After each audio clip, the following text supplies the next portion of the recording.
देखिए, हमारा बहुत मज़बूत गठबंधन था, इसमें कोई दो राय नहीं है। और जयंत जी पश्चिम के एक मज़बूत लीडर हैं, हमारे भी लीडर रहे हैं। और हमें यही उम्मीद है कि क्योंकि अब तक औपचारिक घोषणा नहीं हुई कि वो किसानों की लड़ाई को मजबूती देने के लिए वापस आएंगे।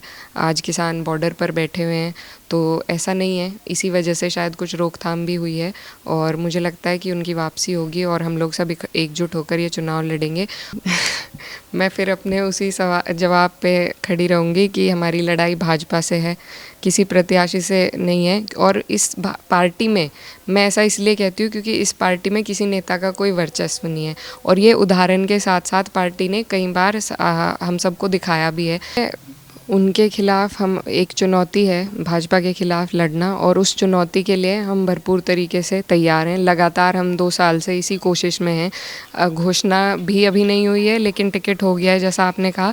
लेकिन टिकट होने से पहले ही हम सक्रिय थे, क्योंकि ये आसान नहीं है चुनाव लोकसभा का किसी भी सीट पर हो। नमस्कार, मैं हूं कुलदीप, आप देख रहे हैं खबर पुस्तक। इस वक्त कैराना में है।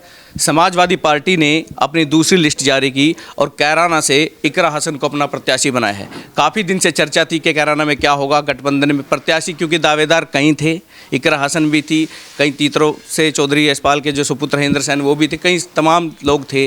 लेकिन आखिरकार मोहर लगा दी गई है। और जिस तरीके से बात होती थी कि बीजेपी मैनेजमेंट में काफ़ी आगे है, इस बार हमें दिख रहा है कि समाजवादी कहीं उससे आगे निकलने का प्रयास में है, क्योंकि कैंडिडेट की घोषणा सबसे पहले की है। इनसे बातचीत करते हैं। कृष्ण जी, पहले तो स्वागत, आपको बहुत बहुत शुभकामनाएं कैराना से प्रत्याशी बनने के लिए। बहुत बहुत धन्यवाद आपका। मेरा पहला सवाल यही है, आप युवा भी हो, टिकट मिला है, बहुत बड़ी जिम्मेदारी है, क्योंकि बड़े बड़े धुरंधर एक लोकसभा के टिकट के लिए चक्कर काटते हैं, महीनों क्या सालों 10 साल तक 10 को बीत जाते हैं टिकट के लिए। आपको ये बहुत ही, मैं कहता हूँ 2022 में आपने एक्सीडेंटल ये राजनीति संभाली है, कोई प्लानिंग नहीं थी, कुछ परिस्थितियाँ ऐसी बनी कि आपको मैदान में आना पड़ा। अब 24 में आप दावेदार हैं, दावेदार के अब तो प्रत्याशी बन चुके, तो कैसे देखती हैं? देखिए, सबसे पहले तो अपने पार्टी के जो शीर्ष नेतृत्व हैं उनका मैं तहे दिल से शुक्रिया अदा करना चाहती हूँ कि उन्होंने मुझे इस लायक समझा। ये बहुत बड़ी जिम्मेदारी है। और जैसा हम लोग अक्सर स्कूल कॉलेजों में भी चर्चा करते हैं कि जब तक युवा इस राजनीति में नहीं कूदेंगे तब तक उस तरीके के बदलाव जिस तरीके के हम चाहते हैं वो नहीं आ पाएंगे। तो मेरी उम्र कम है और मुझ पर इस तरीके का यकीन जताना, इसके लिए मैं तहे दिल से अपनी पार्टी के शुक्रगुजार हूँ। और यही कोशिश रहेगी कि हम सक्रिय रूप से जो धरातल से जुड़े मुद्दे हैं उनको सक्रिय रूप से उठा सकें और उनका निस्तारण करा सकें। और ये जो चुनाव है विचारधारा का चुनाव है। लगातार 2 टर्म से हमने भाजपा की सरकार देख ली है, सेंटर में भी और अब स्टेट में भी। और उनकी नीयत अब जनता के सामने है। तो ये उनकी वो जो भेदभाव और समाज में विभाजन फैलाने की जो नीयत है, ये उसी का चुनाव है। जो मुद्दे हैं वो लगातार उन मुद्दों पर सरकार निष्क्रिय रही है, चाहे किसानों के हों, चाहे रोज़गार के हों। बेरोज़गारी इतनी बढ़ गई है, महंगाई इतनी बढ़ गई है, महिलाओं की सुरक्षा का जो मुद्दा है। तो अब भेदभाव का चुनाव नहीं रहेगा, अब ये मुद्दों का चुनाव रहेगा। क्या चैलेंज रहेंगे कैराना में? अगर कैराना की बात करूँ, कैराना लोकसभा में कैसे देखते हैं एक राशन के वो प्रमुख मुद्दे रहेंगे जिनको केंद्रित करके मैं चुनाव में जाऊँगी? देखिए, सबसे बड़ी तो हमारी गन्ना बेल्ट है। और कैराना में जो ज़्यादातर लोग हैं वो किसान वर्ग के हैं, चाहे वो किसी भी समाज बिरादरी के हों। तो सबसे बड़ी समस्या आज जैसा हम महसूस कर रहे हैं, शंभू बॉर्डर पर आज भी प्रदर्शन चल रहा है एमएसपी के लिए। और जो किसानों की जो लागत है वो भी पूरी नहीं, उनका जो रेट है उससे उनकी लागत भी पूरी नहीं हो पा रही। हालांकि 20 रुपये बढ़ाए हैं, लेकिन ये बहुत ही अपमानजनक इसमें वृद्धि करी थी उन्होंने। तो यही हमारे मेन मुद्दा तो किसानों का है। और साथ साथ यहाँ पर जो एजुकेशनल फैसिलिटीज़ हैं, कुछ स्कूल बने हुए भी हैं लेकिन उनमें ना तो भर्ती, पेपर लीक हो गया है। ये सरकार ना तो भर्ती पूरी कराना चाहती है, जब भी कोई एग्ज़ाम आता है तो उसके पेपर लीक हो जाते हैं, क्योंकि इनकी नीयत साफ़ है, ये जनता को कुछ भी देना नहीं चाहते हैं।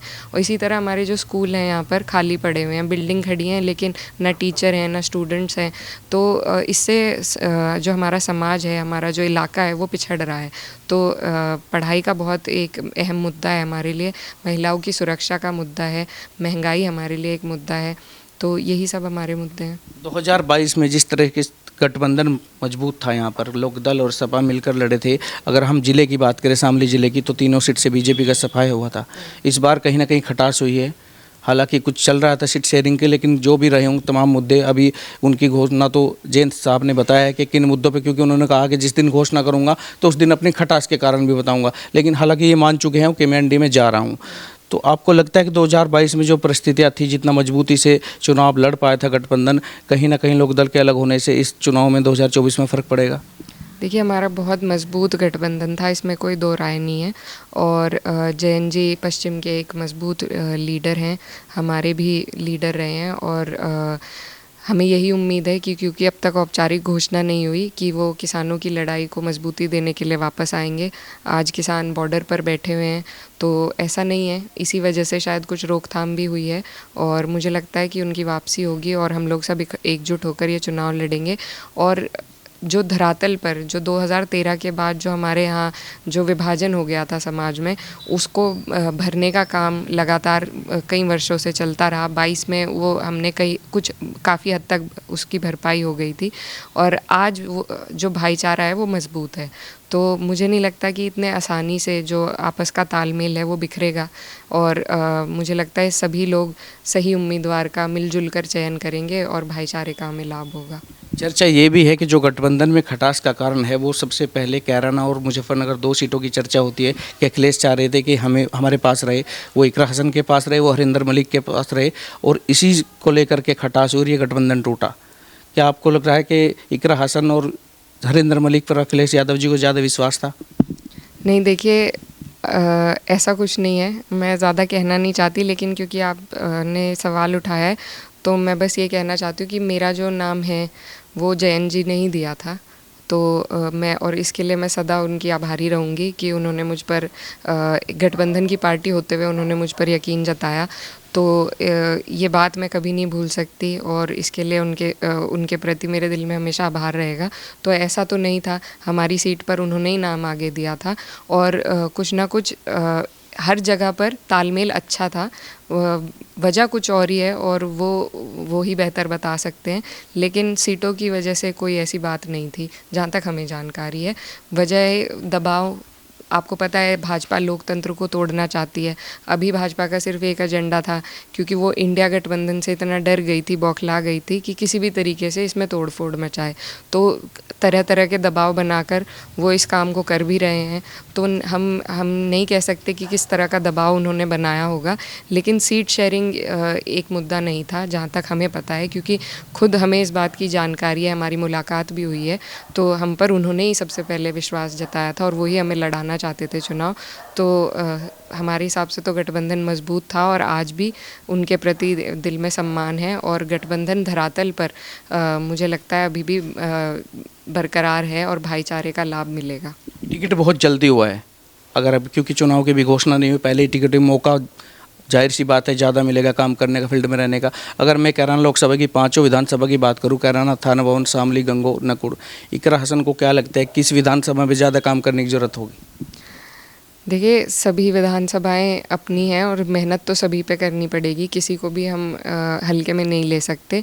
लेकिन जो हमारी ज़िला है, और 2 विधानसभा सहारनपुर ज़िले में लगती हैं, तो मुझे तो दोनों तरफ से मेरे हाथ में लड्डू है। ये मेरी पैतृक सीट है, ये मेरा दधियाल है, और वो मेरा ननिहाल है। तो मुझे दोनों तरह, अब लड़ाई आपस में दधियाल ननिहाल की रहेगी कि कौन कितना प्यार देता है। बीजेपी बार बार लगातार ये कह रही है, खुद प्रधानमंत्री लोकसभा में बोल चुके हैं कि नारा चल पड़ा है अब की बार 400 पार। तो कहीं ना कहीं होता है कि बीजेपी का, क्योंकि उनके मैनेजमेंट की चर्चाएं हमेशा होती हैं, तमाम दूसरी दलों के लोग भी करते हैं कि बीजेपी का मैनेजमेंट अपने आप में बहुत मजबूत है। तो उससे कैसे टकराने की हिम्मत है, किस तरीके से मजबूती से अपने कोर वोटर्स को, कहिए कार्यकर्ताओं को, क्या संदेश देंगी कि उनसे सामना कर पाए?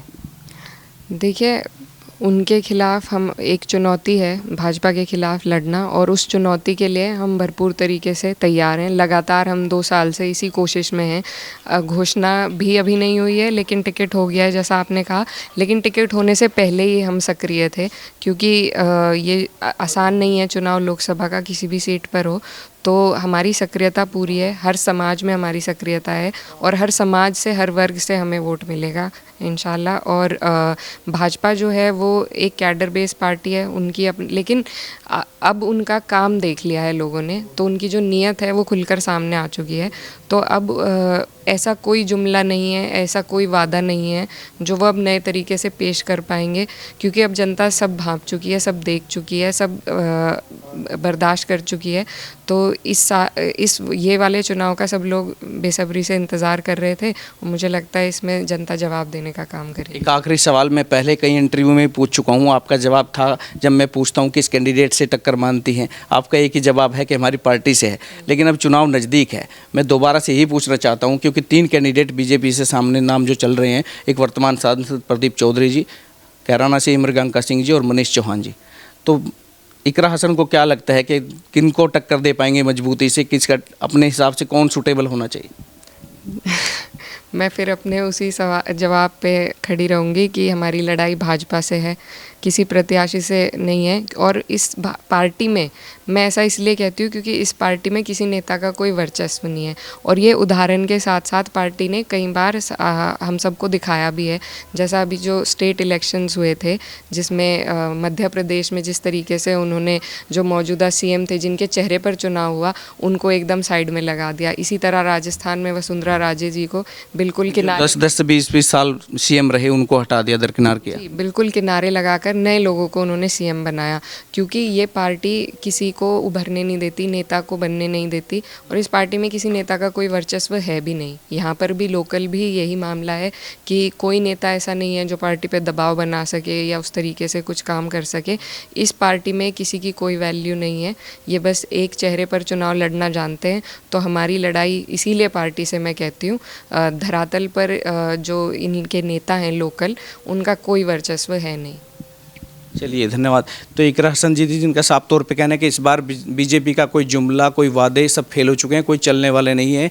ये कमेरा और किसान की लड़ाई है। किसान अब भी आंदोलनरत हैं, 2022 में भी रहे हैं, और तमाम किसान एमएसपी के लिए आज भी बॉर्डर पर लड़े हुए हैं। और यही चुनावी मुद्दे इकरा हसन के रहेंगे कि आम जन की जो भी समस्या है वो प्रमुखता से उठाने का काम करेंगे। आप भी जुड़े रहे खबर पुस्तक के साथ अपने सहयोगी सीएम यादव के साथ। मैं कुलदीप सिंह, कैराना से।